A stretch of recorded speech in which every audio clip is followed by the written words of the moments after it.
Good morning.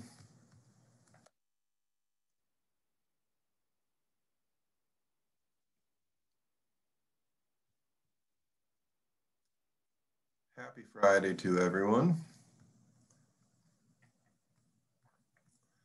Okay, so here's where we are. We're on February 12th. We'll do a project discussion about the P2 deliverable and user stories. And we don't have a homework due till next Friday, and then the P2 deliverables the following Monday. And so that's why I wanted to have this talk today. If we look at, I've got lots of stuff open ready for you here. If we look at this, I'm saying effort estimate 12 hours for P2. Because I want you to think fully about the problem you're trying to solve. I'm not trying to get you to think about how you're going to solve it yet. I want you to think more about what you want your software to do, not how it's done, what it's doing, and try to define as fully as possible what you want the software to do. On P3, you're going to move into how are you going to get that done.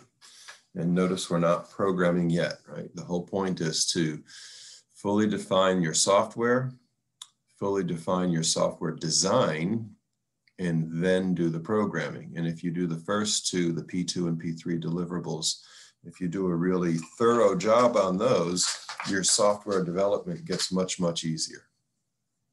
Uh-oh, something in my eye. Okay. So let's look at the P2 deliverable. You have to turn in two documents. One is the software design document, and I've given you a template for that. And one is an Agile tracking sheet. I've given you a template for that. And we'll talk about how to fill those things in today. So how do you know how much documentation, or how do you know how much description you should put in the P2? You know, obviously it depends on your project. If you're doing a game, you should try to fully define the game. Pretend you had to play the game, you know, on a tabletop with paper and pencil. Would you be able to play the game based on the description that you gave? If you told someone about your software, what questions might they ask? Would they be asking, gosh, that sounds great. Could I do this? Could I do that? You know, you should be answering those questions in your document.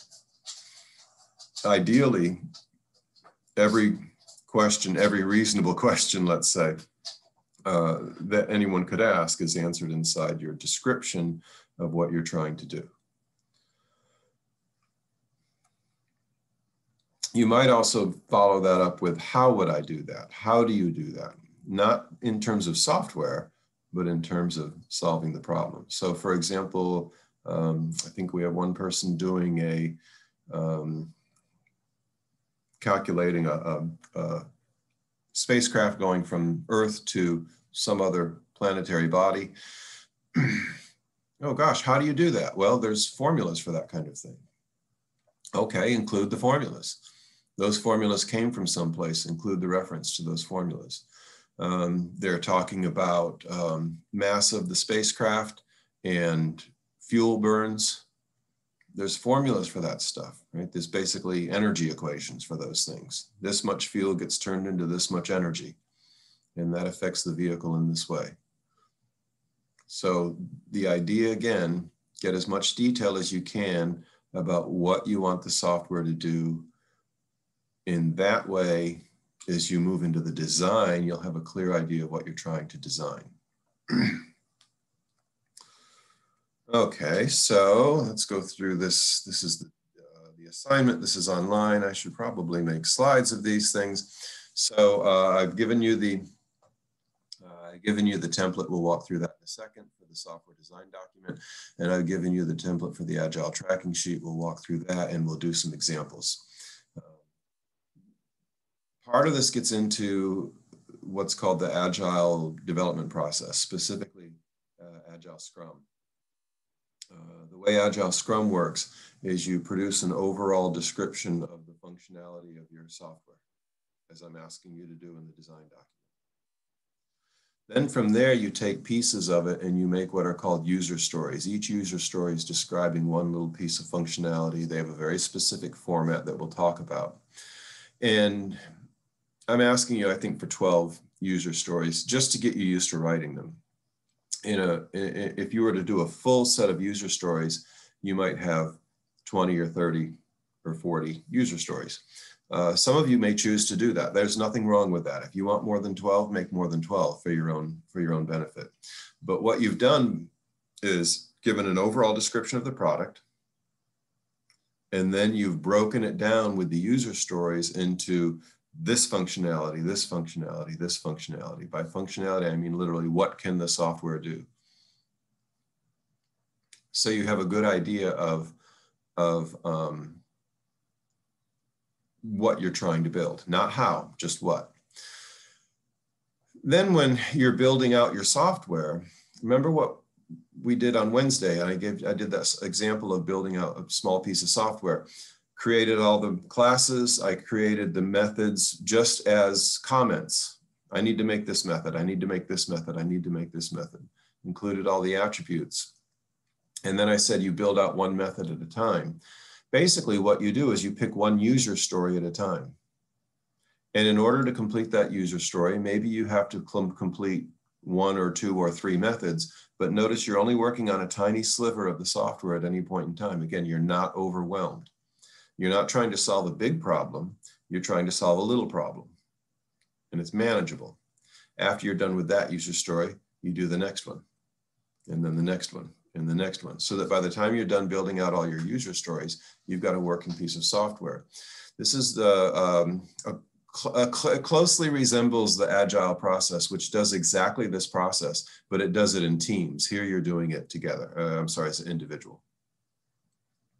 But you basically lay out what you need to do as it becomes a task list, basically. And then each task is small and well-defined.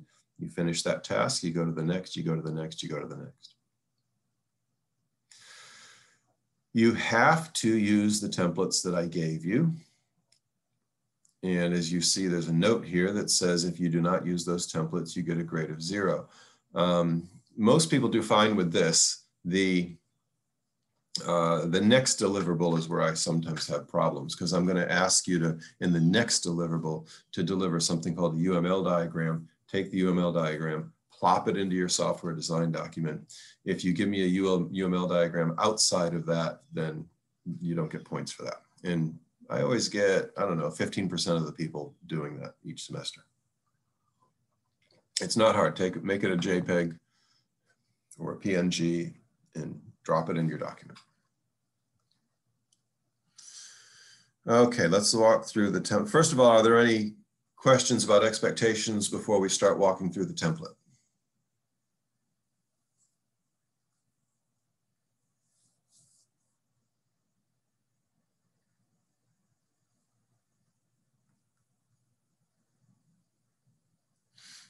Okay, let's look at the design template. Give your project a title. It says fall 2020 still, where we should go to the spring 2021 now, right? The document you have online is still fall 2020. I try not to put dates and things for this exact reason, but this seems like it needs a date. Okay. You start off with an introduction. I don't need a table of contents. If you want to include one, go ahead. But this is going to be, even by the end of the semester, a fairly small document. It's going to be a 4-page document. 3 or 4 pages plus the title page. So you don't need that. But start out with an introduction. The introduction, in my opinion, every document's introduction should answer 2 questions right off the bat. The first is, what is this document about? So right off the bat, tell me what the project is. Tell me as soon as you can. Sometimes you want to do a little background information and then say the project, like you introduce a problem. Someone's doing a stock options analysis project. Oh, okay. world of stock, you could start off with, this is a stock options analysis project, boom. Or you could start out with, in the world of stock markets, it's very difficult to predict the value of stocks and options in the near term. And so you're addressing you're introducing a problem, and then you're going to say, okay, this project will attempt to solve that problem or attack that problem. Oh, okay, so in the world of stock options, it's very difficult to predict values and trends and in the near term. And then the next line would be, this project attempts to create software that produces a reliable prediction. So as soon as possible and as clearly as possible, what are you doing? And then why? And, for a lot of these, it's, a lot of you guys are doing games, which again, that's fine, that's great. And so a lot of you are doing games. And so, why am I making a game? Oh, okay, well, that's a kind of a hard justification other than, enjoyment, right? It helps, helps people pass the time. They may get an enjoyable experience out of it. Some games are educational. Some games make you think, so it improves thinking skills. Other projects are schedulers. The reason for that is typically clear. Students have a tough time, a lot of demands on their schedules. Therefore, this may help them manage their time and prioritize what they need to do next. But the idea is, what am I doing? Why am I doing it? Why do you care? The reason I support that, I don't know if you've ever had to do a real heavy literature search, but when you're doing a fairly large literature search, you're gathering a whole bunch of documents and you're trying to figure out which ones are actually worth spending time on. And right off the bat, you read the abstract or you read the introduction and you're trying to answer that question for yourself. Do I need to spend time on this document, or is this thing, am I going to read it for 4 hours and then get nothing out of it? So I'm a big believer in putting that stuff up front. So that's the introduction.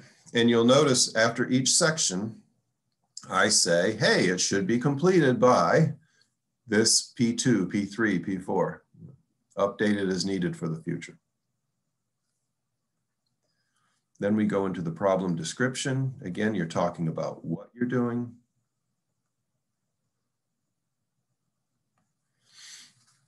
Don't discuss how you're going to do it.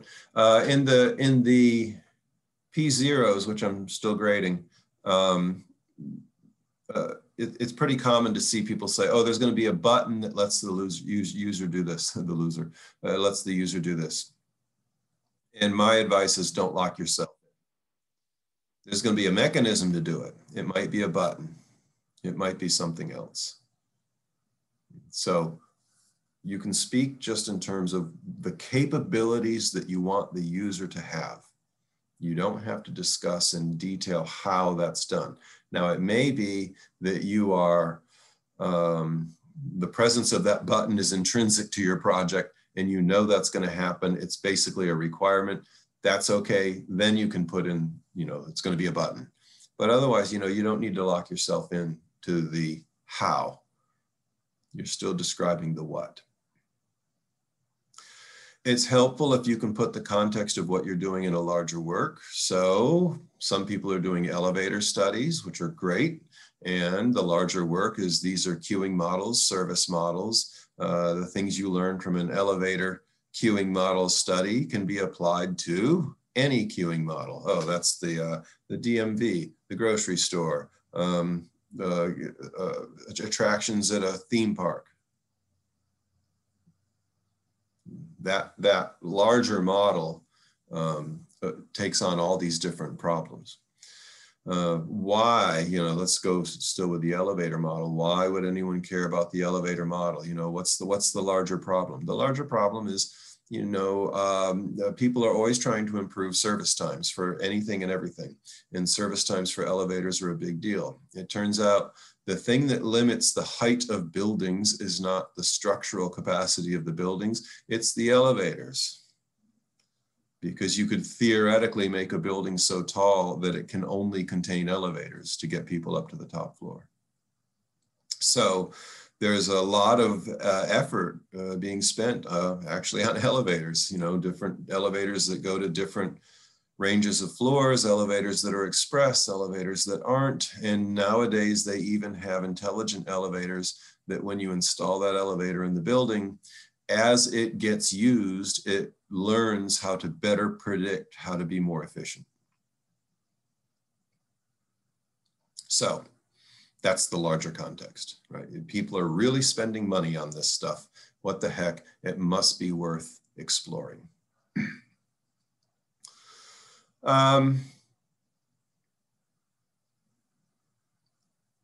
This is where you're going to have your citations and references.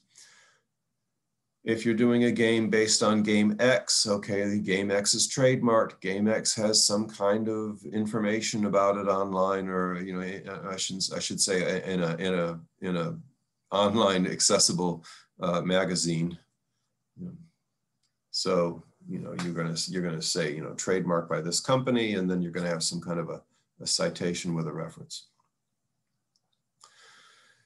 If you're making a game up out of thin air, that's fine too, right? But then you don't have to say it's based on or it's related to. But you might have a category. So there's a lot of people who are doing platformer games. You have to assume that I don't know what a platformer game is, or that your reader doesn't. So you throw in a one-liner about what a platformer game is. Well, once you throw in a liner about what a platformer game is, remember the rule: every time you make a claim, you have to have a citation and a reference. So if you say this is what a platformer game is, that's a claim. You've made a definition. You've made a claim about what a platformer game is. Citation, reference. Yes, there are books about game design. There are books about categories of games. There are magazine articles about categories of games. So yeah, you can find those things. In fact, Sean Dougherty in Human Factors Department has some really interesting lectures about game design and the different aspects. Okay, so if you're going to use terminology, define the terminology. If you're doing role-playing game character tracker and you're talking about strength, dexterity, whatever characteristics they are, maybe make a little table about, you know, basically what those things do and maybe what the ranges of values are that you're interested in. If you're going to do a game with a maze, maybe talk about the size of the maze. How will the maze, we don't want too much how, what is the maze going to be looked like? Will the program generate random mazes? Will the program use file input to allow or only use previously defined mazes, right? These are the kinds of things that you're going to want to talk about. And I get a lot of, and you're going to have combat, and when your health goes to 0, then, you know, your player loses a life. Okay, this is the place to fully define that. Player's health starts out at 100. This weapon does 5 to 10 points of damage. This armor protects you from 6 points of damage, whatever. But nail it down. You know, when you play pen and paper D&D games, even back in the day, there were, you know, booklets with lots of tables about what this particular creature can do and what this armor does and what this weapon does. And over the years, as some of you may know, that's grown and grown and grown. So it's a large table lookup exercise to play a real live tabletop game. Well, I've got some of the, I've got a few of the books from the first, almost the first edition, and I only like that because the more they added, it almost seemed like the more constraints they added, whereas it was freewheeling before. But I'm 40 years out of date, right? So it's been a while.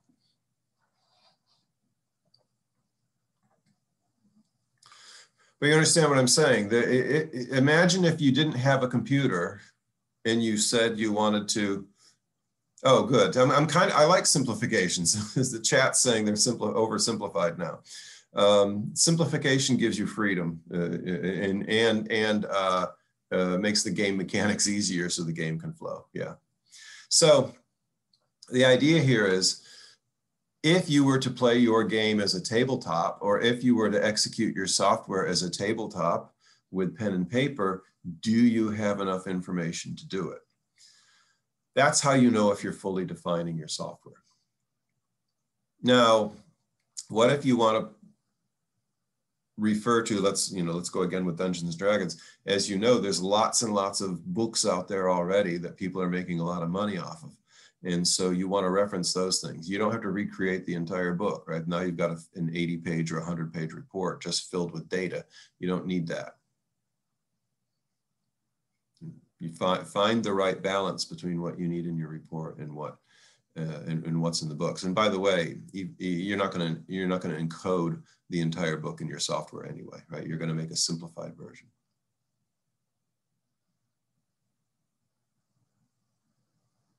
So do we have questions about problem description? All good.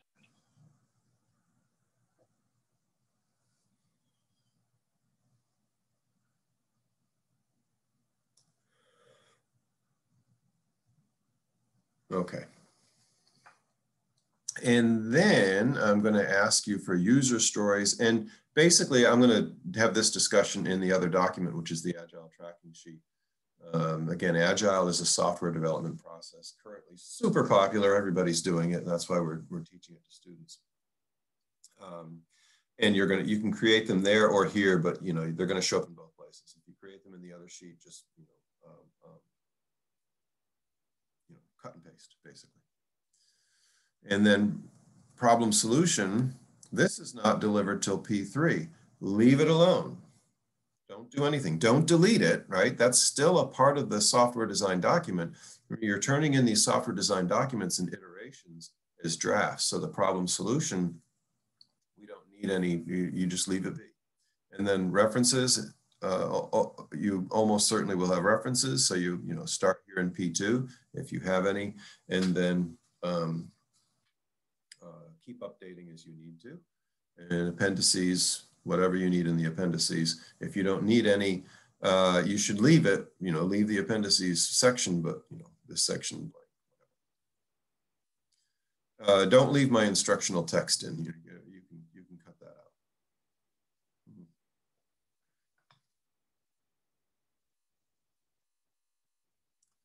out. Okay, now let's talk about, I need to find, that's this one here. Agile tracking sheet. This is a short document, and there's the document. It's a one-pager. And then I've got instructions. So let's talk about what user stories are. User stories. User stories are little pieces of generally functionality of the software, and they have a very rigid format. As a blank, I want to blank. And some people include as a blank, I want to blank in order to blank. That's okay. As a blank, I want to blank. Oh, okay. So some examples. So if we had a Space Invader-like game, remember Space Invaders, you're stuck on the bottom of the screen, you're moving back and forth, and the opponent, right, the Space Invaders are coming down. As a player, I want to be able to move my icon left and right, right? Because that's what your thing does. That's what the player gets to do. They move left and right. As a player, I want to be able to shoot at the aliens. That's the format. I'm a little surprised every semester that I get a fair number of people who are giving me user stories that are not in this format. It has to be in this format. That's the rule. That's how Agile works. As a player, I want to be able to move my icon left and right. Now that's from the user standpoint, but we can also talk about from the game designer standpoint. As a game designer, I want to be able to move my aliens in a fixed pattern. As a game designer, I want to provide multiple levels. Several of you are telling me, okay, I'm going to have games like a maze game and it's going to have 5 levels. Okay, there's a user story. Actually, there's 5 user stories. As a game designer, I want level 1. As a game designer, I want level 2. But saying you want multiple levels is a user story too. If we're doing a maze running game, as a game designer, I want to be able to create random mazes. As a user, as a player, I want to be able to move my icon north, south, east, west. Unless you're allowing free-form movement, but north, south, east, west. As a game designer, I want the player to be stopped when they bang into a wall. As a game designer, I want to be able to create traps in the maze. As a game designer, I want traps to halt the maze process, or stop that level for the player. That kind of thing. So what you're doing is you're taking the larger thing and you're breaking it down. And then you have a completion criteria, this thing that we call, in Agile, they call it notion of done. Sometimes they call it completion criteria, but notion of done. How do you know when you're done? So you said, I want to do this user story, meaning I want to take this user story and actually implement it in code. How do I know I'm done? Now, when you do this in a team, you actually, in a team meeting, the whole team has to agree. This thing is done when these things occur. And that way, if you get assigned that user story and you come back next week and you say, I did it, the whole team has to agree that you did it if you met the criteria that was agreed on early on. So it's now you're a team of one. So you have to determine, how do you know that you've finished it? And it's in a natural language form. It's just, okay. As a player, I want to be able to move my icon left and right. How do I know that's done? When I can move my player left and right. As a game designer, I want to be able to move my aliens in a fixed pattern. How do I know it's done? Well, maybe that, the fixed pattern, the classic fixed pattern is this, right? So you need to come up with words to describe that S-shaped pattern. Oh, how do I know it's done? I know it's done when I can looking on the screen is a bad test, by the way. I know it's done when I can create aliens and I can determine the path that they're going to move. You're going to have some test cases associated with this that you'll have to think through. Maybe for the Space Invader game, as a player, I want to be able to shoot and kill aliens.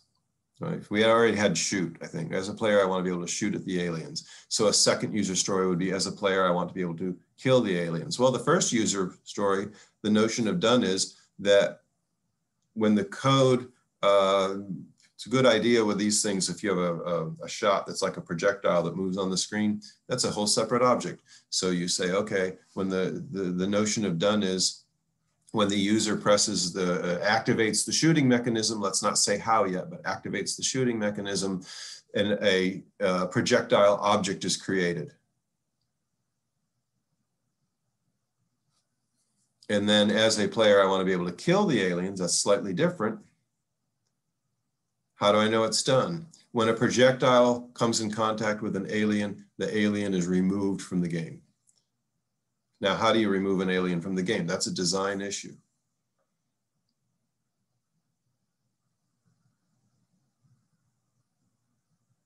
So, user story, notion of done. The rest of this, I can go up here. I want you to fill out this table. You give each user story an identification. I like 1, 2, 3, 4, 5, 6. Or U1, U2, U3. I like that. List your user story. Give a completeness criteria. And then estimate how long you think it's going to take in hours. Okay, in order to make it where the user activates the shooting mechanism, and then we create the projectile object.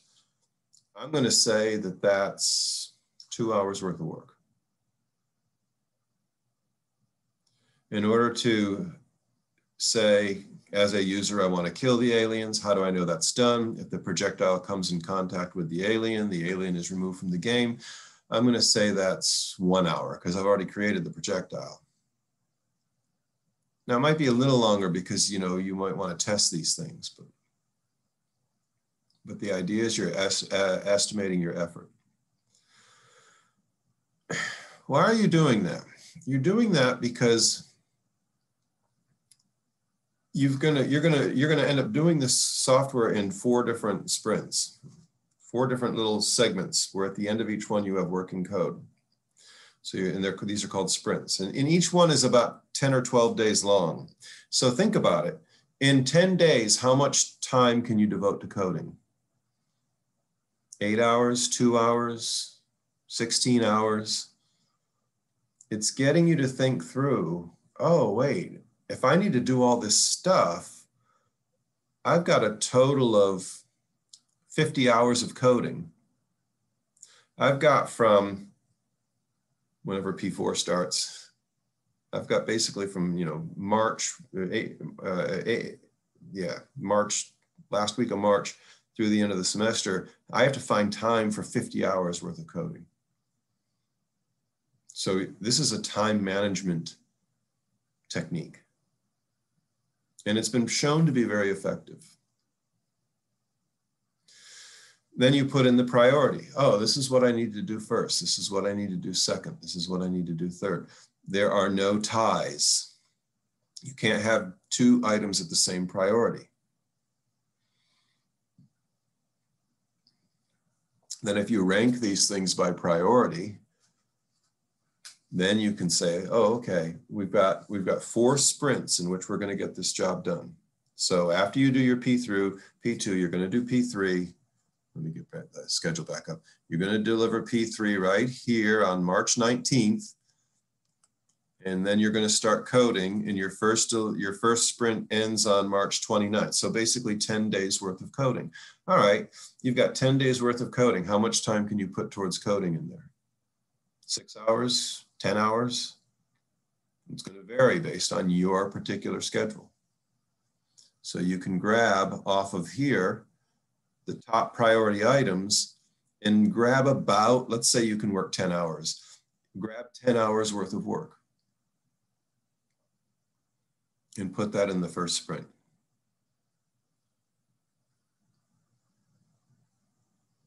So here's what's happening. Remember what we did on Wednesday. We made each task little. You're making this big project carved up into little tasks. Then you're only going to take a couple of them and say, if I can get this done by March 29th, I'm on track. It's a good process. It relieves panic. It helps you manage your time, and you have this expectation, you know, because I know a lot of students and myself, oh, I'll just wait till the weekend and I'll get it all done on the weekend, or I'll wait till, Thursday, I don't have any classes, so I'll get it all done on Thursday. And this helps you not think that way. I'm not going to do anything for 3 weeks, and then I've got 2 full days assigned to it, and I'm just going to blast it out in 2 days. That never works. I still catch myself doing that sometimes. It never works. So this is the process to try to eliminate that stuff. So now let's do some examples. For the sheep-sheepdog game,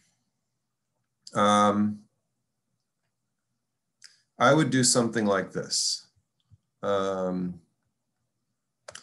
would say, as a developer, I want to be able to test my software. This is a fair first one, in my opinion. And I don't care if everybody has this as your first one. And what's the completion criteria? Now, at this point, at this point, you've already got your design. You already know what classes you have to build, what methods you have to build. So for the sheepdog game, I think I'm looking at the generic animal class, the extended sheep, the extended to the dog, a terrain class, a GUI class, a game manager class. I've got 5 classes I've got to build. So I'm going to say all classes exist with attributes defined and methods exist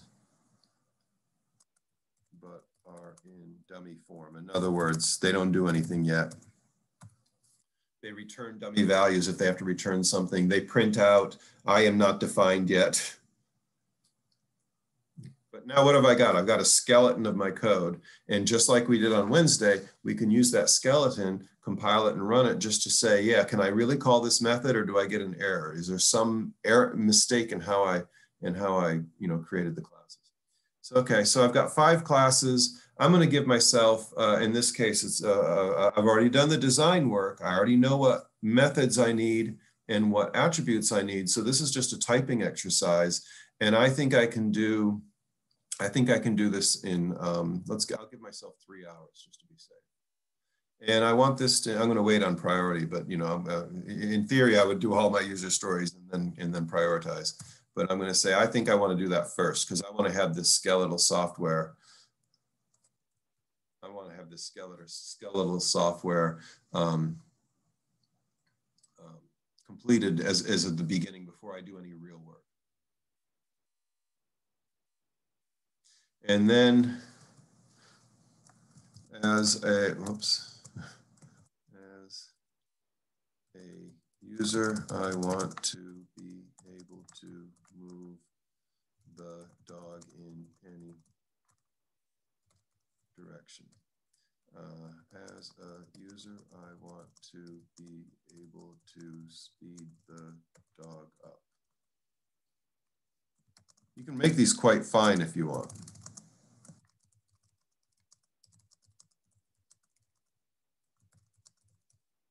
Yeah.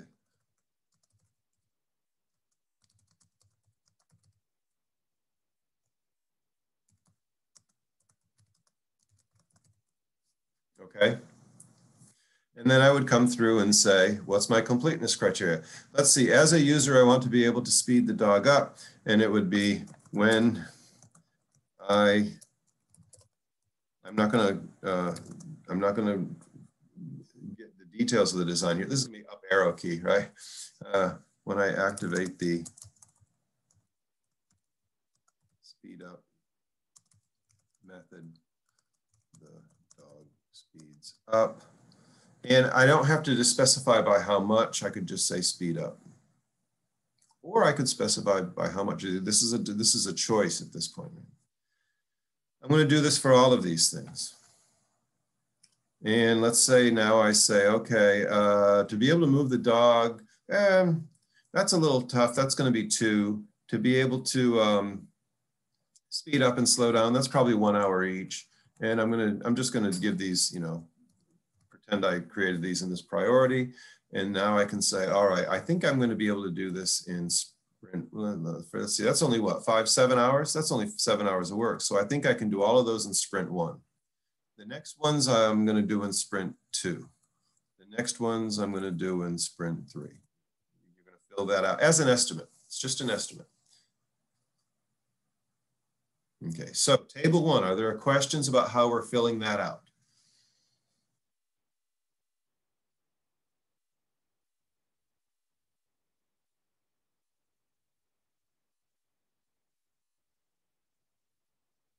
Are there questions about why you're filling it out? Am I giving you a bunch of busy work?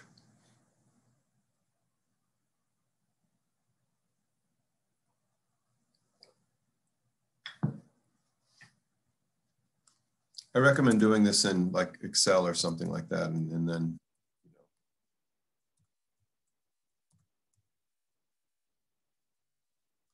By the way, how is this normally done in a team? You do this actually with sticky notes. In People sit around the table, they all write sticky notes, you paste them on the wall, and then everybody looks at them and goes, wow, we should do that one first. And they line them up. Programming is hard to plan, yes, and that's exactly right. So, and that's the whole point, is you're planning how you're going to attack the problem. And notice how this process is very flexible, but it's also very organized. We're not even talking about coding until we decide really well what we want the software to do. And then we're going to talk about how we're going to do it. Okay. And notice, I didn't say up arrow key. I'm 99% sure it's going to be the up arrow key. But I'm not going to lock myself into that, because on P3, we're going to do the design. I'm not ready to design it yet. Now, if you want to, up arrow key. Okay. I'm not saying how much the dog speeds up by. I could, right? I told you in the P2 deliverable, I wanted to fully define the game. Well, I should probably fully define the game. The sheep maximum speed is, I'm going to go on a turn-based system. The sheep maximum speed is 6 units per turn. I don't care about real world units, 6 units per turn. The dog maximum speed is 8 units per turn. Every time I speed up the dog, it increments by 1 unit up to a maximum of 8. And then every time I decrease the dog's speed, it decrements. This one's going to be a tougher one. As a game designer, I want the sheep to run away from the dog. I guess I should say move away, right? How do I know when that's done? Well, again, in my description, if I've done a good job, I'll say, here's how the sheep move away from the dog. If they are more than 20 units apart, the sheep ignores the dog.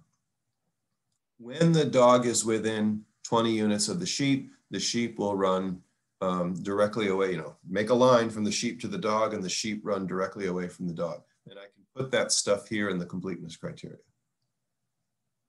And I don't have to repeat it all. I can refer back to the software design document.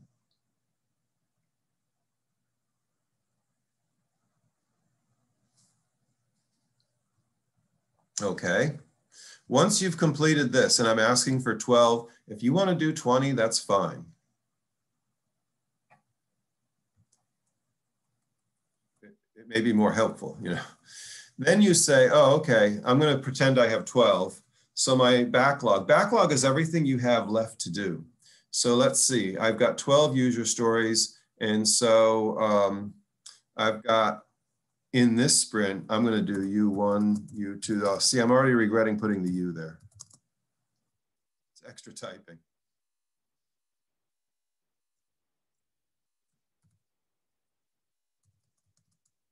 Here, I'll be lazy.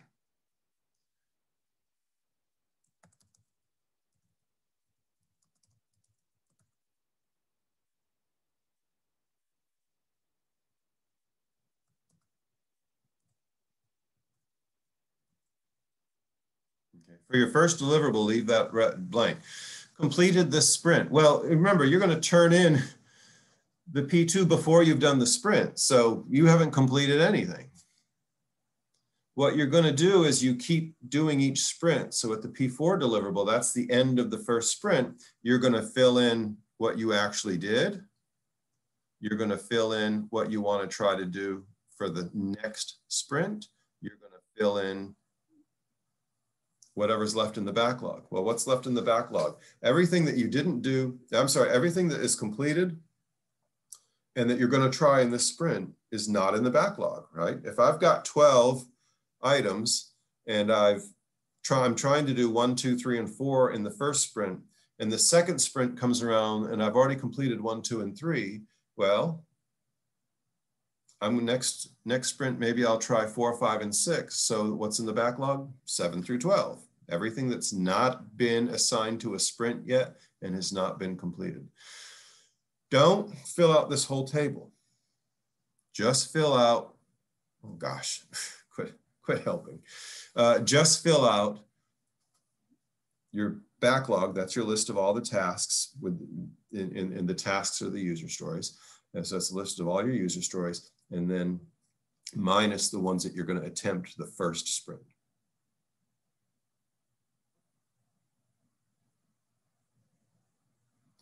And then the last thing is this. Oh, I need to change these dates, don't I? Change the dates.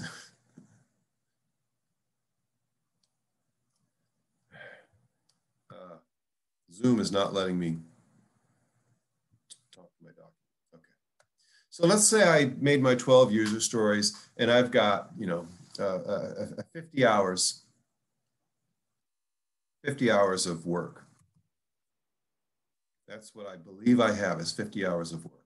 And basically what you've got is, let's look at the thing here. You're going to start after you deliver P3 here. So you're going to start in week 9, and that gives you week 10, 11, 12, 13, 14, 15. You've got 6 weeks. And notice by here, we're ditching class so that you have time for this stuff. You've got 6 weeks.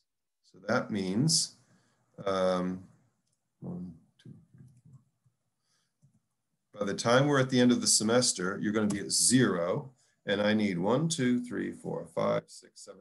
Basically, 7 increments here. I'm going to keep this table the way it is. That means basically what? 7 goes into 50 roughly 7 times. So I've got, I'm planning for 43, 36, 29. Did I get this right? 22, 15, 8, and 0. That's my plan. And that's called a burn down rate. You always worry in Agile, you never worry about how much work you did. You always worry about how much work you have left to do. And initially, I actually have, I believe, 50 hours worth of work. And then what you're going to do is when you turn in your P4, you're going to update this chart. Oh, okay, based on 1 week after I started, and we're doing it in weekly increments. 1 week after I started, after my first week, I didn't get any work done. I still have, I think, 48 hours. And then after my 2 weeks, I got a bunch of work done. And now I'm at 40 hours. Well, you're still a little behind schedule, right? Because you're supposed to have 36 hours of work left, and you think you have 40 hours of work left. You are allowed to go back to your user stories and redo the estimates. If you found out up in your user stories up here that your work estimates were, gosh, I'm such a good programmer. This isn't going to take any time at all. Okay. That's probably not realistic. If your project is that simple, I've almost certainly rejected it already. And then you found out, oh, I thought this was going to take me 1 hour and it took me 3. Oh, maybe I'm being too optimistic. Maybe I should change these. You're allowed to do that. It's Agile. That's the name of the game. You're allowed to do that. Now, what you don't do, though, you're going to change your estimates down in the burn down chart here.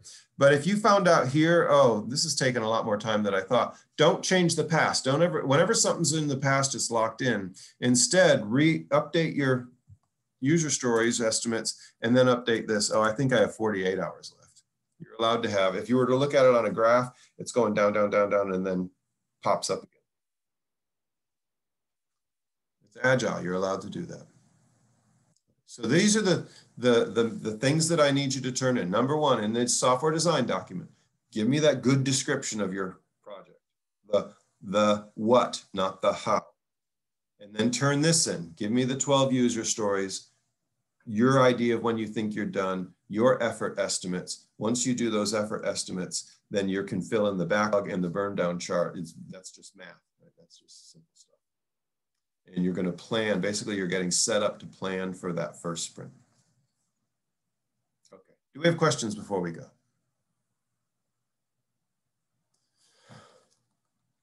Again, the whole point, slice, slice, slice, slice into little slices. You're only focused on one tiny little thing at a time. Don't jump between user stories. Okay, guys. Have a good weekend. See you on Monday. Thank you. Thank you. Thank you.